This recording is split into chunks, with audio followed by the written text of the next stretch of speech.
ليس عليكم جناح أن تبتغوا فضلا من ربكم فإذا أفضتم من عرفات فاذكروا الله عند المشعر الحرام واذكروه كما هداكم وإن كنتم من قبله لمن الضالين ثم أفيدوا من حيث أفاض الناس واستغفروا الله إن الله غفور رحيم فإذا قضيتم مناسككم فاذكروا الله كذكركم آباءكم أو أشد ذكرا فمن الناس من يقول ربنا آتنا في الدنيا وما له في الآخرة من خلاق ومنهم من يقول ربنا آتنا في الدنيا حسنة وفي الآخرة حسنة وقنا عذاب النار أولئك لهم نصيب مما كسبوا والله سريع الحساب. عن عبد الله بن عمرو رضي الله تعالى عنه قال قال رسول الله صلى الله عليه وسلم بني الإسلام على 5 شهادة أن لا إله إلا الله وأن محمد رسول الله وإقام الصلاة وإيتاء الزكاة والحج وصوم رمضان. وعن ابن عباس رضي الله تعالى عنه قال قال رسول الله صلى الله عليه وسلم من حج فلم يرفث ولم يفسق عاد كيوم ولدته أمه رواه البخاري. জুমার দিনের সম্মানিত মুসল্লিবৃন্দ, আমরা প্রথমেই আল্লাহর শুকরিয়া আদায় করছি জুমার দিনে উপস্থিত হওয়ার জন্য। আলহামদুলিল্লাহ। দরুদ ও শান্তির ধারা বর্ষিত হোক মুহাম্মদুর রাসূলুল্লাহ সাল্লাল্লাহু আলাইহি ওয়াসাল্লামের প্রতি। মুসলমানদের ঐতিহাসিক বাৎসরিক মহাসমাবেশ মহাসম্মেলন হজ ইসলামের ৫ম রুকন হিসাবে খ্যাত। আমরা আজকে হজ সংক্রান্ত বিষয় নিয়ে আলোচনা করব, যেখানে হজ ফরজ অথচ আমরা পালন করছি না। আর আরেকটি হলো যে হজ সহি শুদ্ধভাবে সুন্দরভাবে পালন করার গুরুত্ব। এটা হজ্জের মাস গত মাসেই শুরু হয়েছে। এটা যিলকাদা মাস, আর শাওয়াল মাসকে বলা হয় হজ্জের মাস। আল্লাহ কোরআনুল কারিমে বলছেন আল হাজ্জু আশহুরুম মালুমাত, হজটা হলো নির্দিষ্ট মাস সমূহে। এর অর্থ হলো শাওয়াল মাসে হাজ্জিরা এহরাম বাঁধতে পারেন। শাওয়াল মাসের আগে রমজানে কেউ হজ্জের এহরাম বাঁধতে পারেন না, শাওয়ালেও কেউ চাইলে বাঁধতে পারে। শাওয়াল মাস শেষে যিলকাদা শুরু হয়েছে। আমাদের দেশ সহ পৃথিবীর বিভিন্ন প্রান্ত থেকে আল্লাহর মেহমানবৃন্দ হুজ্জাজু বাইতুল্লাহ তারা সেখানে মক্কায় আগমন শুরু করেছেন। ঠিক এই অবস্থায় আমরা হজ্জের ভিতরে কিছু শিক্ষা এবং হজ সংক্রান্ত কিছু নির্দেশনা বলি নিয়ে আমরা আজকে আলোচনা করব ইনশাআল্লাহ। প্রথম কথা হলো হজ কাদের উপর ফরজ। এটা মনে রাখবেন, এটা কিন্তু ইসলামের 5টি রুকুনের একটি। আমরা সালাত নিয়ে যত আলোচনা করি, এটা প্রতিদিন 5 বার আদায় করতে হয়। জাকাত নিয়ে আলোচনা করি, সেটাও বছরে একবার দিতে হয়। সিয়াম নিয়েও আলোচনা করি, সেটা 1 মাস স্থিতিকাল থাকে। হজটাও এমনই, এটা ধনীদের একটা ইবাদত। হজ্জের সাথে গরিবদেরও কিছু বিষয় লেগে আছে। হজ কাদের উপরে ফরজ? প্রথম কথা হচ্ছে, যারা তাদের স্বাস্থ্য এবং টাকা পয়সা ঠিক আছে, যারা যাবে এবং আসবে, তাদের অর্থনীতিতে, তাদের সংসারে কোনো প্রভাব পড়বে না, এদের জন্যই হচ্ছে হজ। যেতে পারবে, আসতে পারবে, শারীরিক এবং আর্থিক কোনো প্রভাব পড়বে না, এদের জন্য ফরজ। ফরজ হয়ে গেছে। সেটা আপনার উপরে হতে পারে, আপনার ভাই বোন, আপনার স্ত্রীর উপরে হতে পারে। আপনার স্ত্রী অনেক টাকা পেয়েছে বাবার বাড়ি থেকে, আপনার টাকা নেই, বাবার বাড়ি থেকে পাওয়া টাকার কারণে স্ত্রীর উপরে হজ ফরজ হয়ে গেছে, আপনার উপরে হয় নাই। মহিলাদের ক্ষেত্রে আরেকটি বিষয় যুক্ত হয়, যে মহিলাদের মাহরাম থাকতে হয়। ওর টাকা এবং স্বাস্থ্য দুইটাই আছে, কিন্তু মাহরাম নাই, তাহলে তাদের উপরে ফরজ হয় নাই। আপনার টাকা আছে, ওয়ালিল্লাহি আলান নাসি হিজ্জুল বাইতি মান ইসতাতাআ ইলাইহি সাবিলা। আল্লাহ রাব্বুল আলামিন ফরজিয়াত এর এই আয়াতটি বলতেছেন যে আল্লাহর জন্য হজ করা আবশ্যক। মান ইসতাতাআ ইলাইহি সাবিলা, যাদের উপর পথ সুন্দর আছে, অর্থাৎ পথ খোলাসা আছে। এই পথ বলতে টাকা পয়সা, সত্যি পথ, যাতায়াতের পথ এবং শারীরিক অবস্থা। তো মাহরাম আছে, শারীরিক সুস্থতা এবং টাকা পয়সা সব থাকার পরেও যদি রাস্তা নিরাপদ না হয়, তাহলে হজ ফরজ হয় নাই। এই বছর আপনি হজ করতে যেতে পারতেছেন না, পরের বছর যদি রাস্তা পরিষ্কার ক্লিয়ার হয়, তাহলে আপনি যেতে পারবেন। এর মধ্যে যদি মারা যান, তাহলে আপনি অপরাধী না। কিন্তু আপনি ইচ্ছা করে বলতেছেন যে আমি নিয়াত করছি 2040 সালে হজ করব, এইগুলো একেবারে ভুল কথা। এই ধরনের নিয়াত কেউ করবেন না। হ্যাঁ, তারা নিয়াত করতে পারে যাদের টাকা পয়সা নেই, যে আমি এতদিনের মধ্যে টাকা শুধু হজ্জের জন্যই আমি গুছাবো, জমা করব, তারা কেউ চাইলে করতে পারেন। এটা দুইটা বিষয়, একটা ফরজিয়াত পালন, আর একটা হলো অনেকের আবেগ। এই আবেগকে কাজে লাগিয়ে কিছু টাকা গুছিয়ে আপনি যেতে পারেন। হজ্জের আগে যদি দেখেন এর চাইতে বেশি গুরুত্বপূর্ণ সাংসারিক কাজে আমার পড়ে গেছে, টাকা প্রয়োজন, তাহলে হজ্জের পুরো টাকাটাই আপনি ভেঙে সংসারে খরচ করতে পারেন। আল্লাহ আপনাকে কখনোই ধরবেন না। এটা ইসলাম।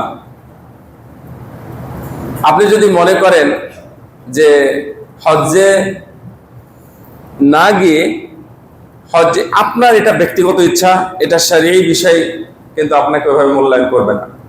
আপনি যদি মনে করেন যে আমি হজ করতে যাচ্ছি, ঠিক এই মুহূর্তে আমার কোনো ভাই ঋণগ্রস্ত, বিপদগ্রস্ত, আমি হজ্জের টাকা দিয়ে তাকে সাহায্য করব, তাহলে এইটার চাইতে আপনার হজ করাটা উত্তম। আমি আবারও বলি কথাটা, আপনার কাছে টাকা আছে হজ্জের জন্য, হজ্জের নিয়ত করেছেন, হজে যাবেন, হজের টাকা জমা দিবেন, ঠিক এই মুহূর্তে কোনো মুসলিম ভাই, আপনার পড়োশি বা আপনার কাছের মানুষ বিপদে পড়লো, তো আপনার কাছে আসলো যে আপনি টাকাটা দেন, আপনি এই বছর হজে না গিয়ে পরের বছর যান। তো আপনি যদি সিদ্ধান্ত নিতে চান যে আমি কোনটা করব, তাহলে আপনি হজ্জেরটা আগে সিদ্ধান্ত নেবেন। এটা যদি আপনার একান্ত ব্যক্তিগত ফ্যামিলি হতো, তাহলে সেটা ভিন্ন বিষয় ছিল। কারণ আপনার হজ এটা ফরজ হয়ে গেছে, ফরজ আদায় করার জন্য আপনার অন্যের সিম্প্যাথির শরীক হতে পারবেন না। আপনার ফরজিয়াতটা আদায় করা এখানে ফরজ, সুতরাং ফরজটা আদায় করুন। যদি হজ না করে মারা যায় তাহলে কি হবে? হজ না করে মারা গেলে ফকিহদের মধ্যে লম্বা আলোচনা আছে। যারা এই বিষয়ে কিছু পড়াশোনা করেছেন তারা মনে হয় অনেক জানেন এই বিষয়ে, যে 4 মাযহাবে লম্বা লম্বা এরপরে আলোচনা আছে। যদি হজ না করে মারা যায়, হজ ফরজ হয়েছিল, তার উপর দিয়ে 1-2টা হজ পার হয়ে গেল, কিন্তু হজ করলো না, তারপরে মারা গেল, তাহলে হজ না করার জন্য তাকে আসামি বানানো হবে, তাকে জিজ্ঞাসা করা হবে। যদিও আল্লাহ জানেন, কিন্তু প্রত্যেকটা প্রশ্নের যেমন জিজ্ঞাসা করা হবে, আপনাকেও জিজ্ঞাসা করা হবে, কেন তুমি হজ করো নাই? এই কেন প্রশ্ন যাদেরকে করা হবে, মানে আমি রেজাল্টটা দিচ্ছি, কেন প্রশ্ন এই পৃথিবীর যত মানুষকে আল্লাহ রাব্বুল আলামিন করবেন, এই প্রশ্নের উত্তরটা আপনি জেনে নেন এখনই। এটা এক্সক্লুসিভ এবং ওপেন একটা অ্যান্সার। যাকে এই প্রশ্ন করা হবে যে কেন করেছিলে তুমি, তাহলে আপনি এই প্রশ্নের উত্তর দিতে পারবেন না এবং আপনি হেরে গেছেন। নাউযুবিল্লাহি মিন যালিক। এই প্রশ্নের সম্মুখীন হওয়ার চেষ্টা করিয়েন না। এই যে হাদিসে আসছে না, তুমি কিভাবে তোমার যৌবন কাটিয়েছিলে, কিভাবে তোমার হায়াতটা কাটিয়েছিলে, কিভাবে তুমি মাল ইনকাম করেছিলে, কিভাবে তুমি মাল খরচ করেছো, এই ধরনের যত প্রশ্নের সম্মুখীন মানুষ হবে, এই প্রত্যেকটা প্রশ্নের অনসার সে ফাঁসের ব্যর্থ হয়ে যাবে, একটা প্রশ্ন উত্তর দিতে পারবেন না।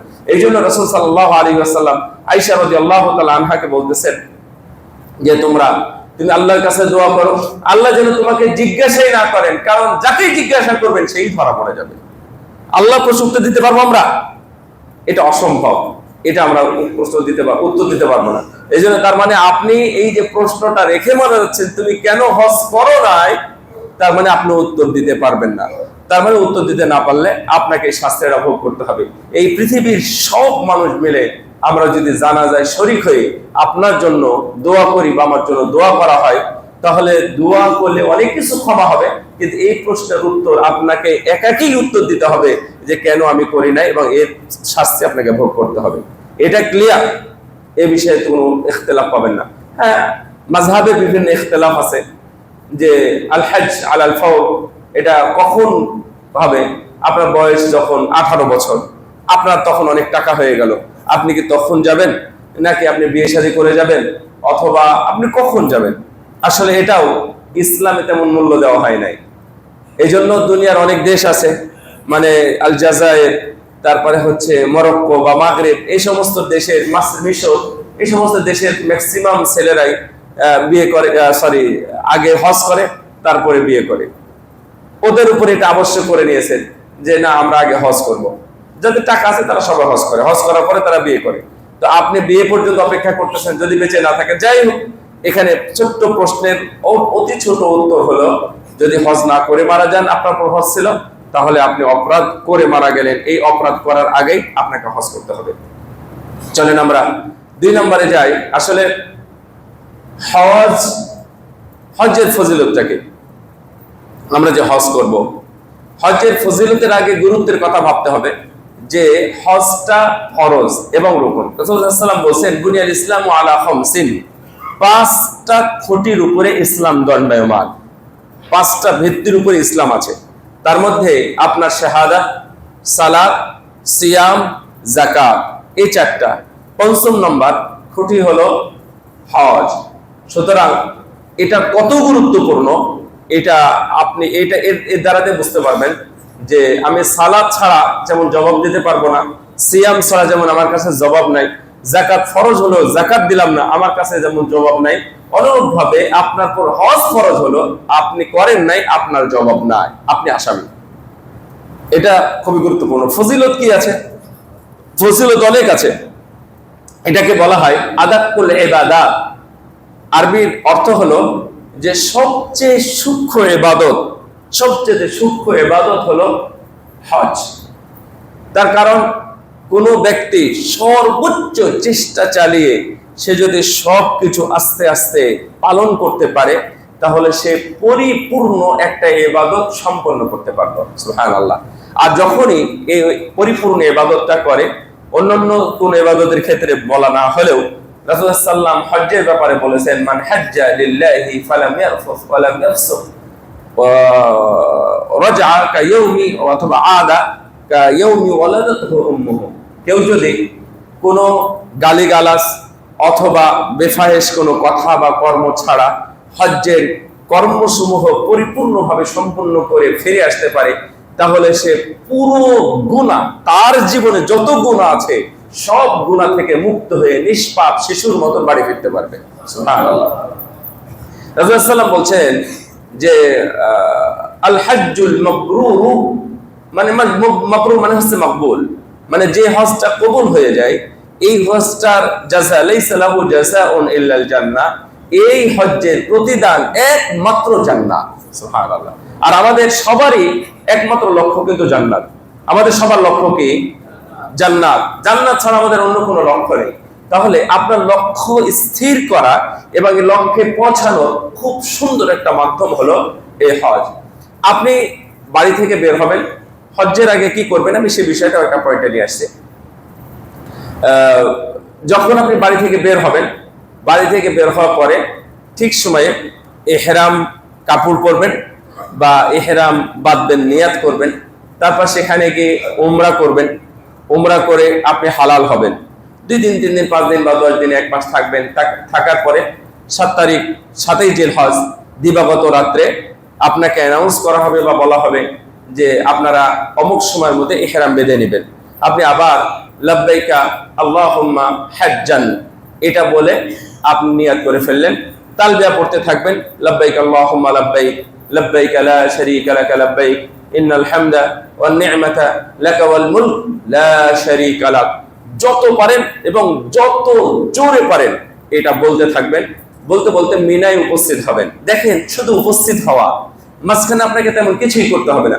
আপনি যদি তালবিয়া না পড়েন অথবা আপনি আরো কিছু তাসবিহ জিকির এগুলো না করেন, হজ্জের কোনো সমস্যা হবে না। তার মানে শুধু মিনায় হাজির হওয়া। মিনায় হাজির হলেন, তার মানে ইহরাম বাঁধার পরে প্রথম কাজটা আপনি সম্পন্ন করলেন। শুধু হাজির হওয়ার কথা বলেছে। ওখানে 5 ওয়াক্ত সালাত সম্ভব হলে আদায় করবেন অথবা 4 ওয়াক্ত বা 3 ওয়াক্ত যেটা সময় হয় সেটা আদায় করে আপনি আবার চলে যাবেন আরাফায়। আরাফায় গিয়ে আহামরি কিছু করতে হবে এটা বলা হয় না, শুধুমাত্র হাজির হওয়াটা। আল উকুফু বিআরাফা, আল হাজ্জু আল উকুফু বিআরাফা। হাদিসে আসছে রাসূলুল্লাহ সাল্লাল্লাহু আলাইহি ওয়াসাল্লাম বলছেন, আরে হজটাই হলো মূলত আরাফায় অবস্থান করা। সুবহানাল্লাহ। শুধু অবস্থান করবেন। রাসূলুল্লাহ সাল্লাল্লাহু আলাইহি ওয়াসাল্লাম এটা বলেন নাই ওখানে গিয়ে সালাত পড়ো, ইবাদত করো, এই করো, সেই করো ইত্যাদি, ওই দিন সিয়াম পালন করো, কোনোটাই বলেন নাই। ওখানে জায়গার গুরুত্ব, পৃথিবীর ওই একমাত্র জায়গা যেখানে জায়গা একদিনে শুধু গুরুত্ব থাকে। হারাম প্রতি বছর সব সময় মানে 24 ঘন্টা 365 দিন ওখানে গুরুত্ব আছে, এটা হারাম। কিন্তু মিনা, মুজদালিফা, আরাফা, বিশেষ করে আরাফা হলো এই সূর্যোদয় মানে এমন সময়ের পর থেকে নিয়ে সূর্যাস্ত পর্যন্ত এই 6-7 ঘন্টা সময়টা হলো গুরুত্বপূর্ণ। এখানে কোনো হাজি যদি 1 মিনিটও থাকে তাও তার ওই হজ্জের পরিপূর্ণ ফরজিয়াতটা সে আদায় করে নিল। 1 মিনিট থাকলেই হবে, 2 মিনিটও থাকার দরকার নেই। মানে কেউ যদি কম থাকতে চায় অসুস্থতার কারণে, এমনকি অনেকে হেলিকপ্টারে নিয়ে যায়, হেলিকপ্টারে নিয়ে গিয়ে ওখানে 5-10 মিনিট 15-20 মিনিট রেখে আবার নিয়ে চলে আসে যারা অসুস্থ।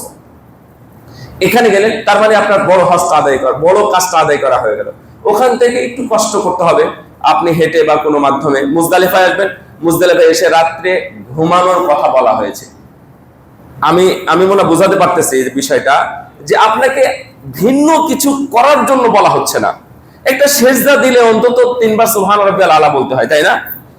আপনি সালাতে দাঁড়ালে ওযু করা লাগে, তারপরে সালাতে অনেক কিছু শর্ত আছে, কিন্তু এগুলো কোনো শর্ত না। শুধুমাত্র আরাফা থেকে আসবেন, সালাত তো আপনি নরমালি পড়বেন, আপনি দুনিয়া যেখানে দেখবেন সালাত আদায় করতেই হবে, তাই না? তো ওখানে গিয়ে সালাত আদায় করতে হবে এই শর্ত করা হয় নাই। মুজদালিফায় এসে আপনার মাগরিব এশা পড়া হয় নাই, সেই কাজাটা মাগরিব এশার সালাত 2 রাকাত 3 রাকাত মাগরিব 2 রাকাত এশার সালাত আপনি আদায় করে তারপরে ঘুমিয়ে যাবেন। ওখানে কোনো ইবাদত নাই। এমনকি শেখ নাসিরউদ্দিন আলবানী রাহিমাহুল্লাহ উনি বলতেছেন ওই দিন কেউ বিতির সালাত আদায় করতে পারবে না। এবং আমরা এটাই মনে করি, আমরা এটা হাজিদেরকে বলি, আপনারা বিতির সালাত আদায় করবেন না। কারণ উনি এর উপর বই লিখেছেন। হ্যাঁ, এই শুধু এই কথার উপরে বই লিখেছেন যে মুজদালিফায় বেতের সালাত উনি উল্লেখ করেছেন রাসূলুল্লাহ সাল্লাল্লাহু আলাইহি ওয়াসাল্লাম যদি বেতের সালাত পড়তেন তাহলে এই 1,14,000 প্লাস সাহাবী ছিলেন রাসূলুল্লাহ সাল্লাল্লাহু আলাইহি ওয়াসাল্লামের সাথে, যে কোনো একজন সাহাবী তার স্ত্রীগণ আবু বকর, ওমর, উসমান, আলী এই ধরনের কোন সাহাবী একবার হলেও উল্লেখ করতেন উনি সালাত আদায় করেননি, ঘুমিয়ে গেছেন, সেখানে ঘুমানোটাই ইবাদত। সুবহানাল্লাহ। এবং এত প্রশান্তির ঘুম মাশাআল্লাহ হবে, আপনি গেলে বুঝতে পারবেন। যাই হোক, সেখানে থাকলেন, সকালে ফজর পরে ওখানে দোয়া কবুলের সময়, এটা একটা মানে এক্সেপশনাল একটা সময় এবং স্পেশাল একটা সময় বলতে পারেন, যে 10 তারিখ মুজদালিফায় সালাতের পরে, ফজর সালাতের পর থেকে নিয়ে সূর্যোদয় পর্যন্ত এই সময়ে একটা মানুষ যত দোয়া করবে এবং তার জীবনে যত গুনাহ আছে সে আল্লাহর কাছে বললে আল্লাহ রাব্বুল আলামিন তার সব ধরনের গুনাহ ক্ষমা করে দিবেন। আল্লাহু আকবার। এটা হলো মুজদালিফা, এটাকে বলা হয়েছে মাশারে হারাম। এইটা অনেক গুরুত্বপূর্ণ জায়গা। এই জায়গাতে গিয়ে মানুষ যাই হোক যে যেভাবে কাটায়, আপনি তো ভালোভাবে কাটাবেন, সেখানে দোয়া করতে হয়। মানুষ খুব তাড়াহুড়া প্রবণ, কানাল ইনসানু আজুলা বলা হয়েছে কোরআনের মধ্যে, এবং রাসূলুল্লাহ সাল্লাম আলী রাদিয়াল্লাহু তাআলা আনহুকেও এই ধরনের কথা বলেছিলেন। আসলে মানুষ খুব তাড়াহুড়া প্রেমী। তো হজ্জের মধ্যে দেখা যায়, দেখবেন যে ফজর হয়নি, অনেক মানুষ হাঁটা দিয়েছে, চলা শুরু করেছে, আমি তাদের আগে যাব, আমি তাদের আগে ট্রেন ধরবো, তাদের আগে বাস ধরবো, আগে গিয়ে আমি পাথর মারবো। অথচ পাথর মারতে হবে সূর্যোদয়ের পরে, সূর্যোদয়ের আগে নয়। সূর্যোদয়ের পরে ইশরাকের সময়, মানে সর্বোচ্চ আগে যদি কেউ মারে তাহলে ইশরাকের সময় মারতে পারবে। অথচ আমি আগেই চলে গেছি, গিয়ে ওখানে পাথর মারার চেষ্টা করতেছি না। মুজদালিফায় এখানে থাকবেন। তো মুজদালিফায় থেকে দোয়া করে আপনি চলে গেলেন মিনায় গিয়ে পাথর মারলেন। পাথর মারার পরে আপনি চাইলে চুল ছেটে ফেলতে পারেন, চুল কামিয়ে ফেলতে পারেন, অথবা আপনি যদি মনে করেন না 9টা 10টার মধ্যে কুরবানি হবে, আমি 9-10টা পর্যন্ত অপেক্ষা করব। মূলত সিরিয়াল হলো পাথর মারা, কুরবানি করা, তারপরে মাথা মুন্ডন করা। তো যে কোনো একটা আগে পিছে করলে রাসূলুল্লাহ সাল্লাল্লাহু আলাইহি ওয়াসাল্লাম বলছেন লা হারাজ ইফআল লা হারাজ, তুমি করে ফেলো, যেটা করো না সেটা করো, কোনো সমস্যা নাই ইসলামে। এবং এটাই আমরা মনে করি। তো আপনি পাথর মারার পরে চলে যাবেন মক্কার দিকে গিয়ে রাসূলুল্লাহ সাল্লাম সেখানে আগে তাওয়াফ করেছেন, তারপরে সাই করেছেন। এই তাওয়াফ এবং এই সাইটা হলো ফরজ, হজ্জের ফরজ। আপনি অনেক তাওয়াফ করতে পারবেন, বা কেউ চাইলে কোনো সময় সাইও করতেছে, কিন্তু এই তাওয়াফটা এবং এই সাইটা হলো হজ্জের ফরজ। তার মানে এই ফরজ বা রুকুনটা আপনি আদায় করে ফেললেন, তার মানে হজ্জের আর কোনো ফরজ থাকলো না, ফরজটা আদায় হয়ে গেল। আপনি চাইলে হোটেলে গিয়ে কিছুক্ষণ থেকে বা বিশ্রাম নিয়ে খাওয়া দাওয়া করে, এই একটা বড় একটা খাটুনি গেছে আপনার উপরে, সেটা আপনি ঘুমিয়ে সে বিশ্রাম নিয়ে মাগরিবের আগে পরে আপনি মিনায় চলে গেলেন। মিনায় গিয়ে মিনায় থাকতে হবে, থাকাটা এটা হচ্ছে ইবাদত, থাকাটা হলো এটা ওয়াজিব, এটা থাকতে হবে। 10 তারিখ দিবাগত রাত, 11 তারিখ দিবাগত রাত, এই 2 দিন থাকাটা হলো ওয়াজিব। যদি কেউ না থাকে তাহলে সেই ওয়াজিব তরক করবে। আপনি গিয়ে থাকবেন, আপনি তো থাকার জন্যই গেছেন, 5-7 লক্ষ টাকা খরচ করে আপনি মিনায় থাকার জন্য তো গেছেন। আমি আশ্চর্য হই, আমি মানে নেগেটিভ গুলো বলতেছি না, এখন আমি এক নাগারে বলে যাচ্ছি, তারপর এখানে লোভ সামলাতে পারতেছি না।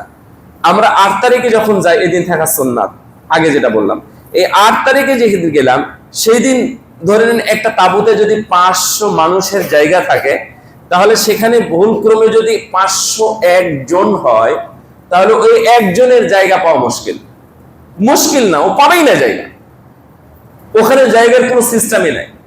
অথচ এই 10 তারিখ দিবাগত রাত, মানে এক নাইট পরে, এই 10 তারিখ দিবাগত রাতে আপনি দেখবেন কোন তাঁবুতে একজনও নাই, আপনি ওখানে গিয়ে আরামসে ঘুমিয়ে থাকেন, বিছানা পত্র সব পড়ে আছে, আপনি একাই ঘুমাচ্ছেন, কেউ নাই। কেন? এটা তাদের কাছে কোনো গুরুত্বপূর্ণ বিষয় না, এটা একটা সুন্নাত। আগের দিনের সুন্নাত আপনি এত সুন্দর করে পালন করলেন, আর পরের দিনে আহলে সুন্নাহ ওয়াল জামাতের 3 ইমামই বলেছেন এটা হলো ওয়াজিব। এই ওয়াজিবটা আপনার কাছে কখন কিভাবে সুন্নাত হয়ে গেল এটা আমরা বুঝি নাই, কিন্তু অনেক মানুষ দেখবেন যে নাই, পুরো তাবুতে কোনো তাবুতে মানুষই নাই, একজনও থাকে না। যাই হোক, এটা আপনি পালন করবেন। ওখান থেকে এসে আবার পাথর মেরে আবার গিয়ে থাকবেন 11 তারিখ দিবাগত রাতে। সেখান থেকে আপনি চলে আসবেন 12 তারিখ পাথর মারার পরে আপনি পরিপূর্ণ হালাল হয়ে গেলেন, আপনার হজ কমপ্লিট হয়ে গেল। সুবহানাল্লাহ। এখন যদি আপনি বাড়িতে চলে আসেন, আসার আগে তাওয়াফ করে চলে আসবেন। এই তাওয়াফটা হলো ওয়াজিব, এটাকে বলে বিদায়ী তাওয়াফ। কাবা ঘরের সাথে আপনার সম্পর্ক ছিন্ন হওয়া। এই সময় মানুষ অনেকটা আবেগী হয়ে যায় এবং তাদের অনেকের খারাপও লাগে যে আমি এখন চলে যাব বা ইত্যাদি। এই তাওয়াফটা একটু গুরুত্বপূর্ণ। এই আবেগী অবস্থায় নিয়ে চোখের পানি নিয়ে আল্লাহর কাছে দোয়া করুন, আল্লাহ রাব্বুল আলামিন আপনার দোয়া কবুল করবেন। এখান থেকে যখন বাড়ি ফিরবেন, তাহলে আপনার জীবনের যত প্রকার, যত ধরনের, যতগুলো গুনাহ আছে, আল্লাহ সব গুনাহ থেকে আপনাকে মুক্ত করে দিবেন। এটা হলো হজ। এই হলো আদাকুল ইবাদাত ওয়াল হজ। তার মানে এটা জীবনে একবারই, আর তো করতে হচ্ছে না। কিন্তু সালাত প্রতিদিন সকাল সন্ধ্যায় রাতে আপনাকে 5 বার আদায় করতে হচ্ছে। কোনো না কোনো সময় একটু দেরি হয়ে যাচ্ছে, কোনো সময় আমার সালাতের মধ্যে একটু ভিন্ন খেয়াল আসতেছে, আবার কিছু করতেছি, অথবা কোথাও পেশাব করতে গিয়ে আমার কোথাও ছিটা ফোটা পড়ে গেছে, আমি খেয়াল করি নাই, এর জন্য আপনার গুনাহ হচ্ছে। তার মানে সালাত, সিয়াম একটা নয়, 30টা।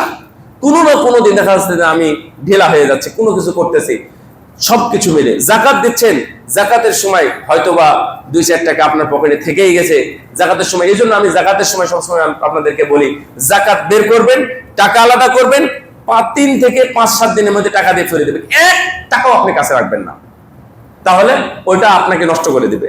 কারণ জাকাতের টাকা আবার আপনার পকেটে ঢুকবে, কি লাভ হবে? জাকাতের হিসাব অনেকে করে ফেলে, বছর ভরে দেয়। অন্যা বছর ভরে যদি জাকাতের টাকা দেন, তাহলে তো আপনার মূল টাকার সাথে আপনার জাকাতের টাকা আবার যুক্ত হয়ে গেল। আপনার ধরে নেন যে 3,06,050 টাকা ছিল, তাহলে আপনার 1,000 টাকা দেন নাই, তাহলে আপনি 3,06,000 না, আপনার 7,000 টাকার মালিক হয়ে গেছেন আবার জাকাতের টাকা হিসাব করে। এই জন্য সাবধান। রাসূল সাল্লাল্লাহু আলাইহি ওয়াসাল্লাম ফজিলতের কথা বলতেছিলাম, এই জন্য আদাকুল ইবাদত বলা হয়। সবচেয়ে সূক্ষ্ম ইবাদত একজন মানুষ যদি করতে পারে, তাহলে এটা হজ, এবং হজ্জের মাধ্যমে জান্নাত পাওয়া সম্ভব। রাসূল সাল্লাল্লাহু আলাইহি ওয়াসাল্লাম বলছেন যে মা মিন মুসলিমিন ইউলাব্বা, যে কোনো মুসলিম মুহরিম ব্যক্তি যখন তালবিয়া পাঠ করে, তালবিয়াটা কোনটা? লাব্বাইকা আল্লাহুম্মা লাব্বাইক লাব্বাইকা লা শারীকা লাকা লাব্বাইক ইন্নাল হামদা ওয়ান নি'মাতা লাকা ওয়াল মুলক লা শারীকা লাক। এইটা সাউন্ড দিয়ে বলতে হয় এবং খুব বেশি বেশি বলতে হয়।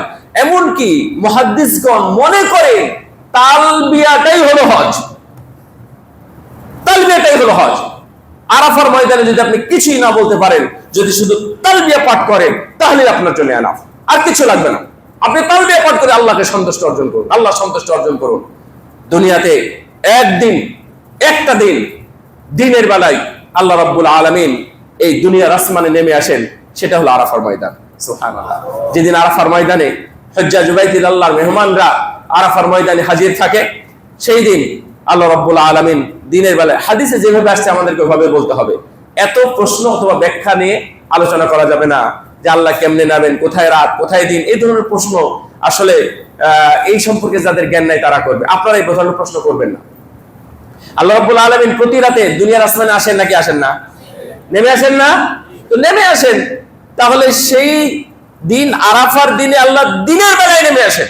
নেমে এসে বলেন, কে আছো যারা মুস্তাগফির, যারা ক্ষমা প্রার্থী, ক্ষমা চাও, আমি তোমাদেরকে ক্ষমা করে দিব। আল্লাহ রাব্বুল আলামিন সেই আরাফার ময়দানে, রাসূলুল্লাহ সাল্লাল্লাহু আলাইহি ওয়াসাল্লাম বলছেন, আরাফার ময়দানে আল্লাহ রাব্বুল আলামিন এত এত মানুষকে ক্ষমা করে দেন, মুদার গোত্রের ছাগলের শরীরে যতগুলো পশম আছে, এত পশম পরিমাণ এতগুলো মানুষকে আল্লাহ জাহান্নাম থেকে মুক্ত করে জান্নাতে দিয়ে দেন। সুবহানাল্লাহ। তার মানে এটা শুধু হাজিরা নয়, কারণ হজের সংখ্যা কত? 20 লাখ হবে।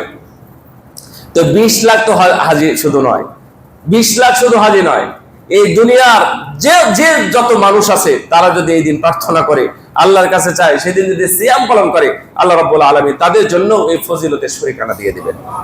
এই জন্য আপনারাও এই আরাফার দিনটা খেয়াল রাখবেন। রাসূলুল্লাহ সাল্লাল্লাহু আলাইহি ওয়াসাল্লাম বলছেন, মা মিন মুসলিমিন ইউলাব্বি, যখন কোনো মুসলমান তালবিয়া পাঠ করে, তার ইউলাব্বি আন ইয়ামিনিহি ওয়া আন শিমালিহি মিন শাজারাতিন আও তুরাবিন আও মাদারিন।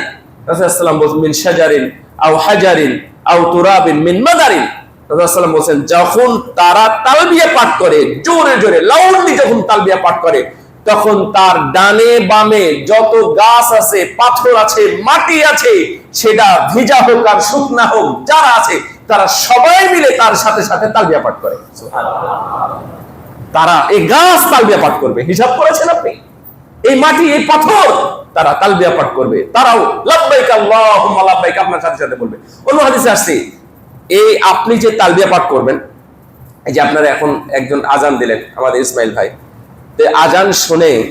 আজান শুনে আপনারা যত মুসল্লি এই মসজিদে এসেছেন, সুবহানাল্লাহ, এই মসজিদের সব মুসল্লিরা যারা এসে নেকি অর্জন করবে সালাতের মাধ্যমে, সব নেকির একটা নির্দিষ্ট অংশ ইসমাইল ভাইয়ের উপর দেওয়া হবে। সুবহানাল্লাহ। অনুরূপ ভাবে আপনি যখন তালবিয়া পাঠ করবেন, এই তালবিয়ার মাধ্যমে যারা যারা শুনবে, যতজন শুনবে, কিয়ামতের দিন তারা সবাই আপনার পক্ষে গিয়ে সাক্ষী দিবে। সুবহানাল্লাহ। তার মানে এতগুলো সাক্ষীর জন্য আপনাকে তালবিয়া পাঠ করতে হবে। সম্মানিত উপস্থিতি, এটা আসলে ফজিলত ছিল, আরো অনেক ফজিলত আছে। যে মিনাতে দোয়া করলে দোয়া কবুল হয়, আপনি সেখানে দোয়া করবেন।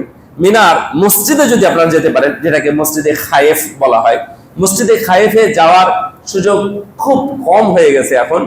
আগে মানুষ যেত, আমরা আগে মসজিদে খায়েফে গিয়ে থাকতাম, কিন্তু এখন একটু হাঁটতে হয়তো, ধরে নেন যে এখান থেকে সুজা স্ট্যান্ড, তো সুজা স্ট্যান্ড তো আর স্ট্যান্ডে যাওয়া যায় না, যদি এই থেকে ওই পাশে হয় আপনাকে ঘুরে ওই দিক থেকে এসে পাশে আসতে হবে। তো এতগুলো হাজিদের কন্ট্রোল করতে তারা রাস্তার ব্যবস্থাপনাটা ঠিক এইভাবেই করেছে, যেটা পৃথিবীর সবাই প্রশংসাই করেছেন এবং এটা প্রশংসিত উদ্যোগ। এটা নিয়ে আপনি যদি মনে করেন এখানে মসজিদ, আমি দেখতে পাচ্ছি আমার পাহাড়ের নিচে, আমি উপরে আছি, এখানে নেমে গেলে পারতাম, তাহলে মানুষের প্রাণহানি আবার ঘটতো।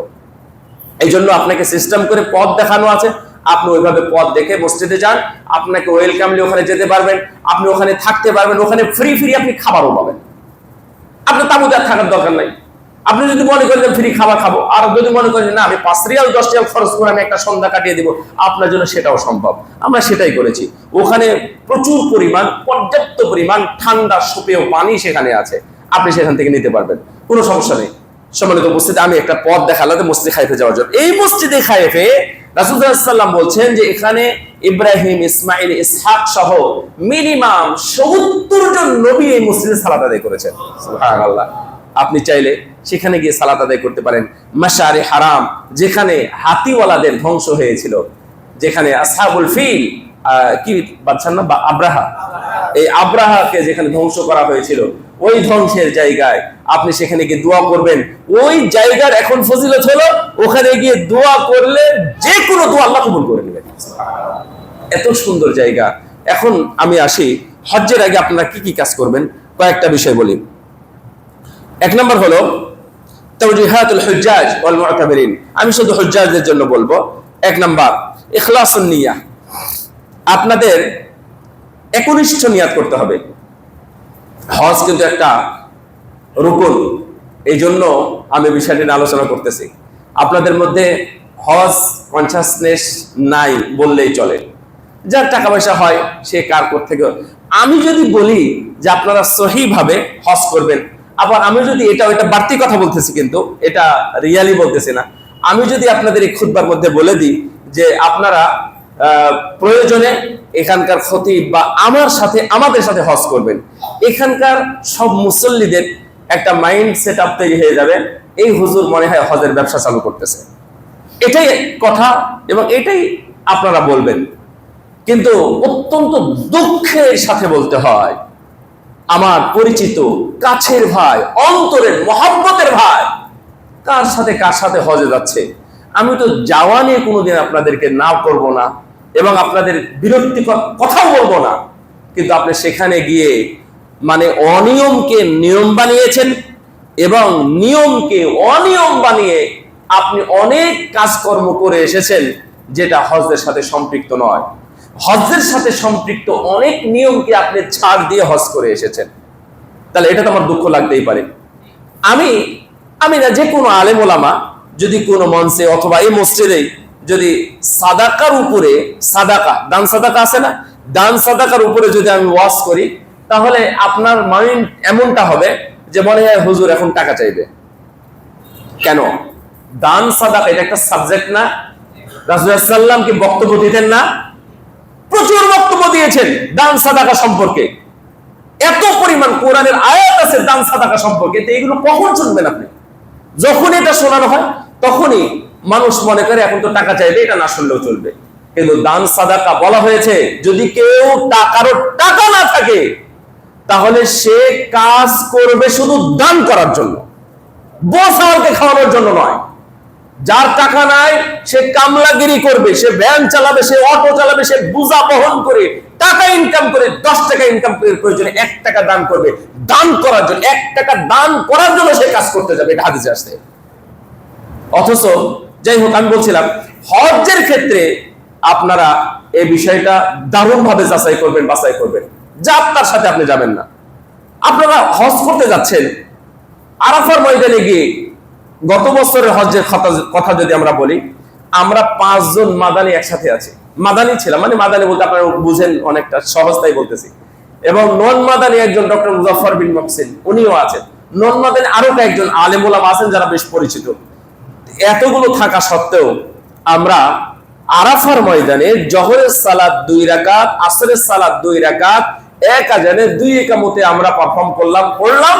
কিন্তু বড় একটা অংশ আমাদেরই ভাইয়েরা আমরা দেখলাম যে তারা সালাত আদায় করলেন, কিন্তু সে 1:30টার দিকে গিয়ে, 1:45টার দিকে গিয়ে 4 রাকাত জোহর পড়লেন। আবার 4:30টা 5টার দিকে গিয়ে তারা 4 রাকাত আসর পড়লেন। আপনি ফেকা, কুদ্রি, হেদায়া, নুরুল আনোরা, শরে বেকায়া যত মাযহাবী গ্রন্থ আছে সবগুলো খুলে আপনি বের করে দেখেন যে এখানে কোথায় লেখা আছে আরাফার ময়দানে জোহরের সালাত 4 রাকাত। আরাফার ময়দানে মক্কা মদিনার সাধারণ ইমামরা সালাত আদায় করেন না? মক্কা থেকে মদিনার দূরত্ব, মক্কা থেকে আরাফার দূরত্ব কত? Maximum 22 kilo. এই 22 কিলোমিটার দূরত্ব গিয়ে শেখ সুদাইস, তারপরে শেখ বান্দর বালিলা, ওনারা গিয়ে সালাত আদায় করলেন 2 রাকাত জোহর, 2 রাকাত আসর, 1 আজানে 2 এর মধ্যে সালাত আদায় করলেন। ওনাদের সালাত হলো। আর আমি বাংলাদেশ থেকে 5,500 কিলোমিটার দূরে আমি সেখানে গেছি, ওখানে নাকি গিয়ে আমি মুকিম হয়ে গেছি। 4 রাকাত সালাত কেমন আমাকে 4 রাকাতই পড়তে হবে, 2 রাকাত পড়া যাবে না। আপনি যদি ভুল ভাল এভাবে যান, এগুলো বলার কথা 2-1টা মাথায় আসলো তাই আমি বলতেছি। আর কতবার যে মিলাদ হবে, আর কতবার যে জিকির হবে, আপনার 12টা বাজিয়ে দিবে হজ্জে। বেদাত করলে আমল কবুল হয়? বেদাত করলে আমল কবুল হয়? আমি আর বাকিটা কি বিস্তারিত বলবো আপনাকে? আপনি হজ্জের মধ্যে গিয়ে বেদাত করতেছেন, আপনাকে দিয়ে বেদাত করানো হচ্ছে না। আমি ওদের থেকে মুক্ত থাকি, হ্যাঁ। কিন্তু যেদিন 7 তারিখে দিবাগত রাত্রে আপনাকে তাওয়াফ করাবে, ইহরাম পরিয়ে বলবে, বললাম না 10 তারিখে তাওয়াফের কথা একবার বলেছি না? 10 তারিখে তাওয়াফ করা বছরের সবচেয়ে কঠিন দিন, এই দিন তাওয়াফ করা। তো এই কথাটা মুআল্লিমরা আপনাকে বুঝিয়ে দিবে, বুঝিয়ে দিয়ে বলবে যে আজকে আপনারা তাওয়াফটা করে নেন, আগে অগ্রিম আমরা তাওয়াফ করে নিলাম। আরাফার আগে কোনো কিছু কাজ হবে না, আরাফার আগে আপনার তাওয়াফ চলবে না। আপনি আগেই তাওয়াফ করে বসে আছেন, এই তাওয়াফও আপনার হবে না। আপনার বলতে পারেন যে আপনার হজ পুরোটাই নষ্ট হয়ে গেছে। আপনি সালাত আদায় করতেছেন, নেকি পাবেন, কিন্তু হাজী হলেন না। আপনি শুধু খাতায় লিখবেন হাজী, আপনি হাজী হন নাই। এগুলো বললে আপনাদের মন খারাপ হবে। 1 নম্বর হচ্ছে ইখলাসুন নিয়া। আপনাদের নিয়াতটা ইখলাসে থাকতে হবে, কিন্তু এর মধ্যে শিরকি নিয়াত থাকা যাবে না, হাজী হওয়া যাবে না। যে হাজির জন্য আমি যাচ্ছি, হাজী হওয়ার জন্য যাচ্ছি, এই ধরনের মানুষগুলো থাকা যাবে না। আগে তাওবা করতে হবে। তাওবা যদি না করেন তাহলে আপনার অনেক কিছুই থেকে যাবে। তাওবা, ইস্তেগফার, দুই জিনিস মনে রাখবেন। ইস্তেগফার হলো শুধু আস্তাগফিরুল্লাহ বলা, আর তাওবা মানে আগে ওই কাজটা ছেড়ে দেওয়া। তাওবা মানে যেই কাজের জন্য তওবা করতেছেন ওই খারাপ কাজটা আগে ছেড়ে দেওয়া, দেওয়ার পরে আল্লাহর কাছে নত স্বীকার করা, মাথা নত করা, ছোট হওয়া, এর জন্য অনেকবার ক্ষমা চাওয়া, এগুলো হচ্ছে তওবা। এই তওবা আপনাকে করতে হবে। আপনি সুদের ব্যবসায়ী, আপনি ঘুষখোর, অথবা আপনি খারাপ মানুষ, আপনি জুলুম জুয়ারি করে বিভিন্নভাবে জমি জায়গা নিয়েছেন, ব্যবসা বাণিজ্যে মানুষকে ফাঁকি দিয়েছেন, এগুলো আপনাকে আল্লাহর কাছে আগে মাপ চাইতে হবে এবং এর জন্য তওবা করতে হবে। তওবা করে হালাল টাকা নিয়ে হজ্জে যেতে হবে, এটা হজ্জের আগের কথা।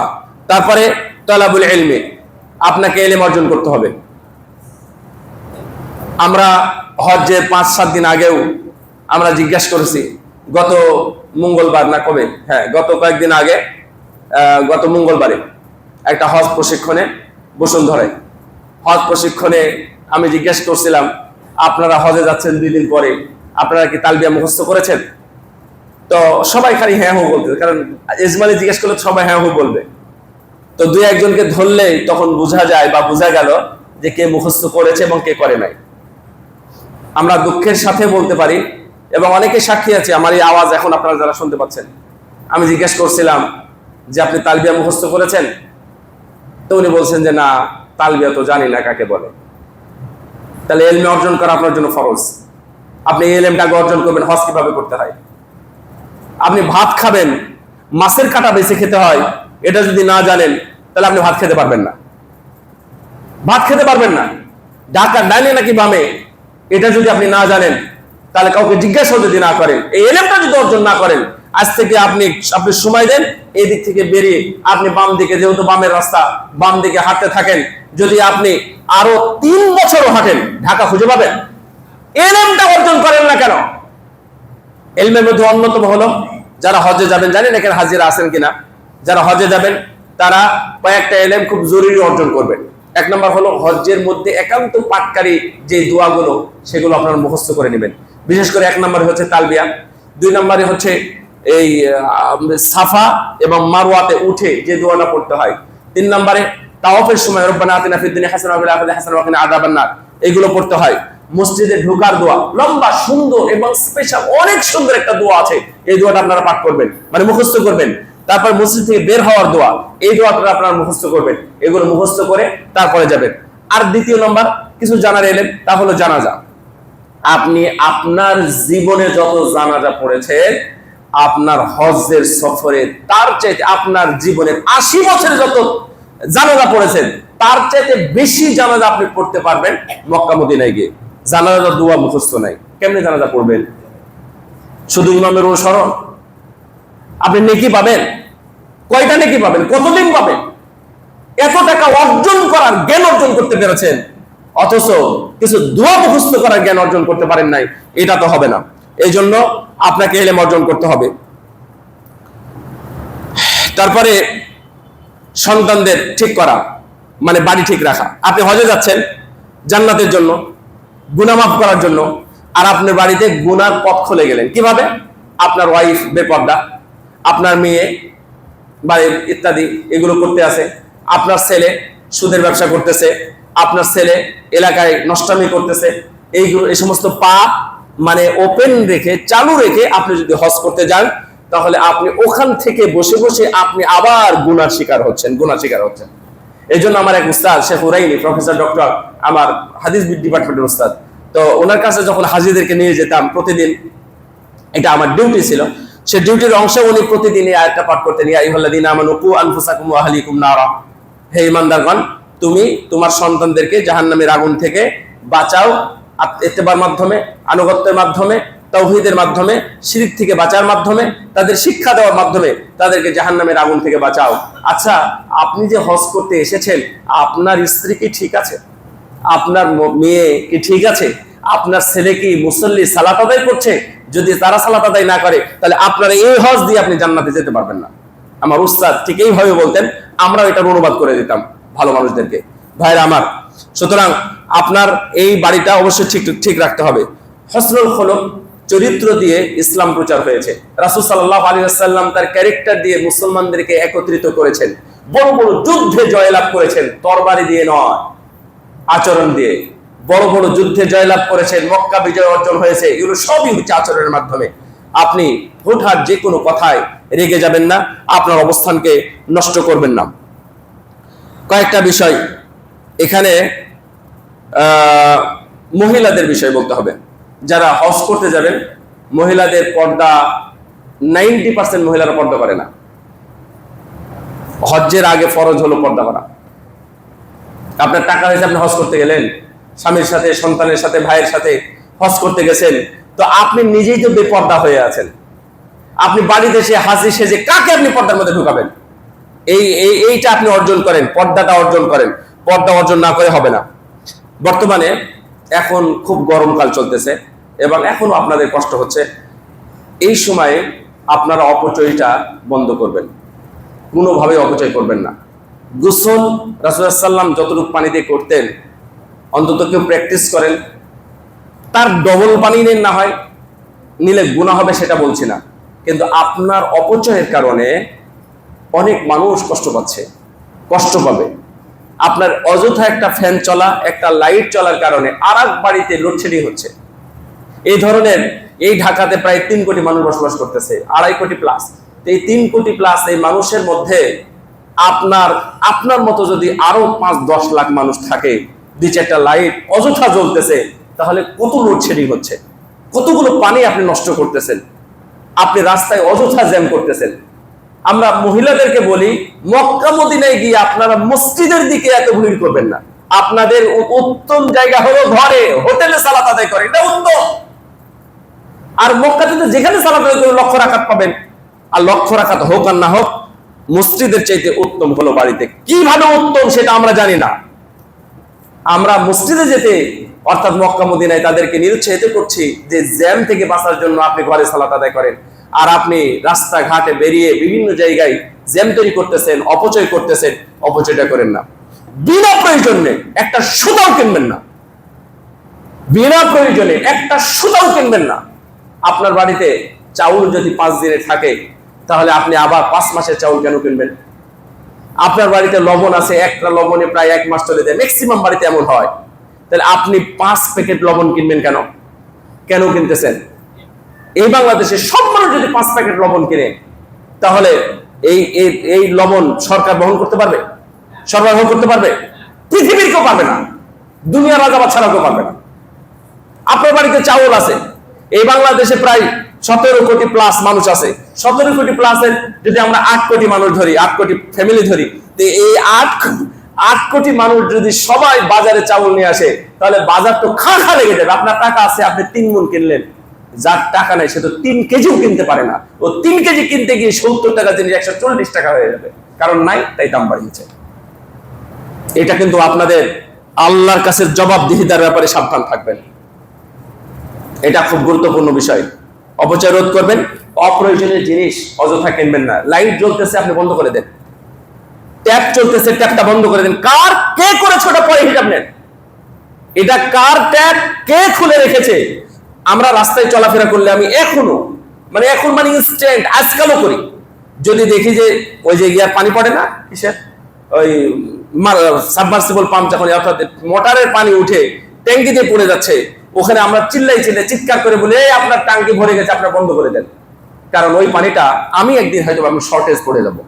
এই জন্য বারাকাল্লাহু ফিকুম, হজ্জের বিষয়টা বললাম। যারা হজ করেন না, হজ্জের নিয়াত করে ফেলেন এবং হজটা ভালোভাবে করেন। হজটা আমাদের সাথে প্রয়োজনীয় পরামর্শ করেন, এখানকার খতিবদের সাথে পরামর্শ করেন। প্রয়োজনে এখানকার খতিবরা যারা যাচ্ছে, আপনি তাদের সাথে, ডক্টর ইমাম হোসেন গত দিন খুতবা দেন নাই, ডক্টর ইমাম হোসেন উনি একজন ভালো কাফেলা নিয়ে যান, ওনার সাথে যান। আমি কাফেলাদের সাথে যাই, যদিও আলহামদুলিল্লাহ এখন পর্যন্ত ব্যবসা করি না। তারপরে আরো অনেক খতিব আছে, তাদের সাথে যান। অযথা টাকা আছে, যাত্রার সাথে হাতে টাকা দিয়ে খবরদার হজে যাবেন না, আপনি হয়তো ঠকবেন, ভালো কিছু পাবেন না। আর বর্তমানে এই সময়ে আমাদের অপচয় বন্ধ করা উচিত। বারাকাল্লাহু ফিকুম। সাল্লাল্লাহু আলা নবিয়িনা মুহাম্মদ। আলহামদুলিল্লাহ রাব্বিল আলামিন।